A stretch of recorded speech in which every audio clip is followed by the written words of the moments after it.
원내대표 소황진입니다. 어제 이재명 대통령이 오광수 민정수석을 임명했습니다. 많은 우려가 제기되었고 결코 근거 없는 것만은 아닙니다. 특수통 오광수 민정수석의 임명은 역대 정부가 검찰과 맺어온 악습을 떠올리게 합니다.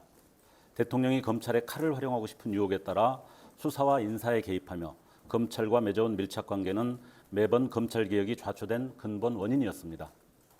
검찰 출신 민정라인이 정권의 핵심 정보를 장악하고 어느 순간 정권을 흔드는 악순환도 익숙합니다. 이재명 정부는 개혁 진영의 이러한 우려에 대해 가볍게 여기지 않아야 합니다.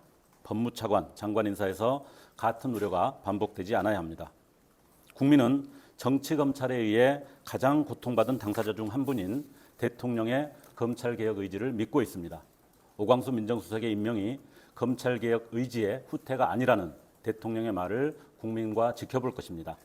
신임 민정수석은 검찰개혁으로 국민의 우려를 해소해야 합니다. 국민주권정부의 칼이 되어 검찰을 해체하지 않고 검찰의 입이 된다면 조국혁신당이 가장 맨 앞에서 해임을 요구할 것입니다. 중요한 건 국회입니다. 민주당에 촉구합니다. 검찰개혁 4법을 통과시켜서 국회가 검찰개혁을 확실하게 이끄는 역할을 해야 할 것입니다.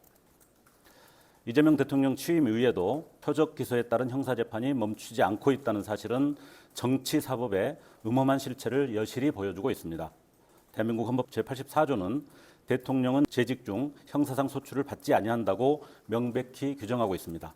소추가 금지된다는 것은 당연히 재판 전체가 정지되어야 한다는 뜻입니다. 그러나 지금껏 대법원은 이 문제에 대해 단 한마디의 입장도 내놓지 않고 있습니다. 우리는 조희대 대법원장 체제하에서 일어났던 유력한 대통령 후보에 대한 피선거권 박탈 시도를 똑똑히 기억하고 있습니다. 명백한 사법 폭거였습니다. 법원에 요구합니다. 즉각 현직 대통령에 대한 소추를 중지하기 바랍니다. 이는 사법부 스스로 헌법에 따르라는 당연한 요청입니다. 개별 법원의 선임안을 기대할 수 없다는 점에서 국회는 조속히 형사소송법 개정을 통해 사법의 헌법 불복을 방지해야 합니다.